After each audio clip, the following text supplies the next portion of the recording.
तो हेलो जी, आप सभी का स्वागत है हमारे यूट्यूब चैनल पे। तो आ गया हूँ एक हॉरर स्टोरी ले। तो स्टोरी एक 16 साल के बच्चे की है। तो ये जो 16 साल का बच्चा था, इसका नाम था इकबाल। ये अपने पापा के साथ किसी छोटे से गांव में रहता था। इसके पापा का तबीयत जो है ज़्यादातर ख़राब ही रहता था, जिसके कारण इकबाल को ही काम करके घर चलाना पड़ता था।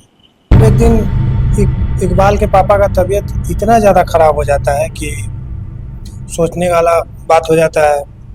देखते देखते इकबाल के पापा का उसी दिन देहांत हो जाता है। अब गली मोहल्ले वाले जो भी थे वो कोई मदद करने को तैयार नहीं था। तो इकबाल अपने पापा को लेकर अकेले ही कब्रिस्तान चला जाता है। वो अकेला कब्र खोद रहा था। कब्र खोदते खोदते कब सुबह से दोपहर, दोपहर से शाम और शाम से रात हो गई, उसे कुछ पता न चला। अब जब अपने अब्बू को लेकर कब्रिस्तान की तरफ बढ़ रहा था, तो अचानक से हवा तेज हो गया। लाइक अजीब सा माहौल बन गया। पीछे से उसके एक अचानक से मतलब अजीब सा आवाज़ आया, इकू इकू करके। इकबाल उसका पूरा नाम था। इकू करके कुछ आवाज़ आया। जब इकबाल पीछे मुड़कर देखा तो वहाँ कोई नहीं था। तो इकबाल के जो अब्बू थे वही सिर्फ उसे इकू कह के प्यार से पुकारते थे। तो इकू इकू सुनकर पीछे से लगा होगा उसको कि उसके पापा आवाज़ दे रहा है उसको।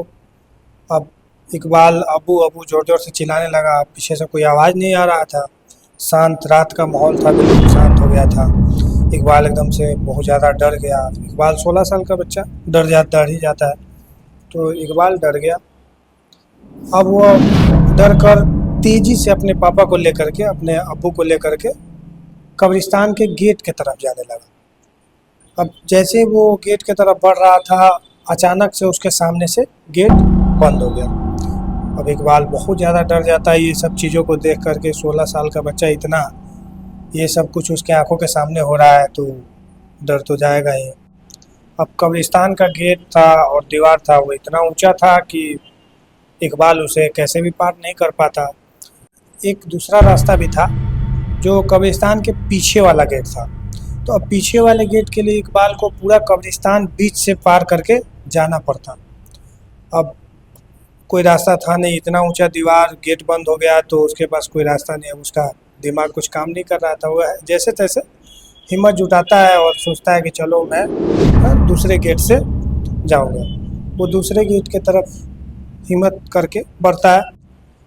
अब जैसे वो बीच कब्रिस्तान में पहुंचा तो एक आदमी खड़ा दिखा उसको। उसका जो बैक साइड था वो इकबाल की तरफ था और आगे वाला पोर्शन वो दूसरी तरफ करके खड़ा था। इकबाल डर जाता है ये सब चीज़ों को देख करके, आगे बढ़ता है। इकबाल जाकर जैसे वो उसके क्लोज जाता है तो उससे पूछता है कौन हो तुम।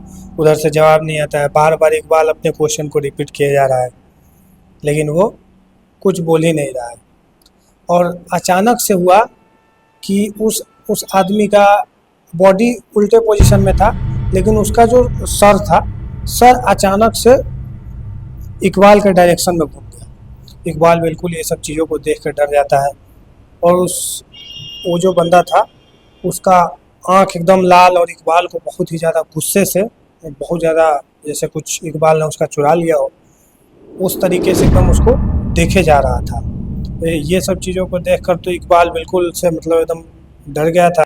इकबाल जोर जोर से चिल्लाने लगा, चीखने लगा और वहाँ से भागने लगा इकबाल। और भागते भागते कब्रिस्तान के पीछे वाले गेट से निकल गया और कुछ दूर जा कर के एक पेड़ के पास जाकर रुक जाता है। अब उसका घर वहाँ से काफ़ी दूर था, तो उसको तो कहीं ना कहीं रहना था, रास्ते में रुकना ही था ताकि मतलब क्योंकि बहुत ज़्यादा रात हो गया था तो उसको उधर ही रुकना था। अब वो फैसला करता है इकबाल कि यहीं पे पेड़ के नीचे आज वो अपना रात बिताएगा। अब क्योंकि ठंडा का दिन था तो चारों तरफ से कोहरा छाने लगा था। अब कुछ देर बीत जाता है। अचानक से इकबाल को कोहरे में ही दिखता है कि एक औरत भाग रही है।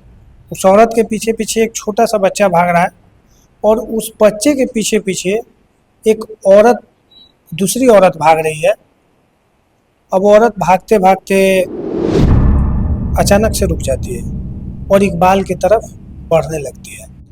अब औरत धीरे धीरे करीब आ रही थी इकबाल के, तो अब धीरे धीरे जो जैसे होता है ना कि कोहरा में कोई नज़दीक आता है तो धीरे धीरे कोहरा हटते जाता है, वैसे ही औरत करीब आ रही थी तो कोहरा धीरे धीरे हट रहा था। अब इकबाल के जैसे क्लोज आई तो इकबाल को उसका चेहरा दिख गया और इकबाल एकदम से डर गया, उसके रोंगटे खड़े हो गए।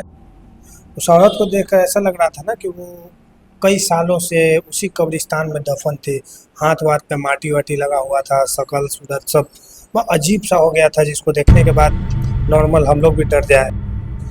अब क्योंकि औरत जो थी वो इकबाल के काफ़ी क्लोज आ रही थी तो इकबाल धीरे धीरे पीछे की तरफ बढ़ रहा था। पीछे बढ़ते बढ़ते होता है ना कि पैर फंस जाता है तो आदमी गिर जाता है, वैसे ही इकबाल का पैर जो था वो स्लिप कर गया और वो एक कब्रिस्तान बना हुआ था, उसी कब्रिस्तान में गिर गया। अब कब्रिस्तान जो था वो इतना गड्ढा था कि वो अपने से निकलने का कोशिश कर रहा था लेकिन निकल नहीं पा रहा था। अब उसको अचानक से फील होता है कि नीचे से उसका पैर पकड़ के कोई खींच रहा है। जैसे वो पीछे मुड़कर देखा तो वही औरत जो उसके सामने आई थी, जो उसके क्लोज आ रही थी, वही औरत उसका पैर पकड़ के खींच रही थी। उसका आधा बॉडी जो था वो अंदर कब्रिस्तान में धंसा हुआ था और आधे बॉडी से वो उसका पैर पकड़ के खींच रही थी। अब तुरंत बाद ही उसको ऐसा फील हुआ कि ऊपर से उसका हाथ पकड़ के कोई कब्रिस्तान से बाहर खींच रहा है। अब इकबाल जैसे ऊपर आया, अब उसको तो कुछ दिख नहीं रहा था कि ऊपर से कौन खींच रहा है, लेकिन जैसे ऊपर आया वहाँ से वो भागना शुरू किया और भागते भागते वो चिल्लाते जा रहा था कि मुझे समझ आ गया कि मेरे अब्बू मुझे मदद कर रहे थे।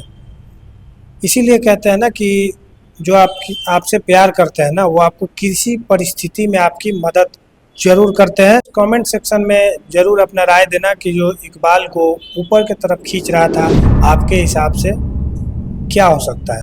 तो गाइस आप लोग वीडियो को पूरा देखो और चैनल को सब्सक्राइब ज़रूर कर लेना।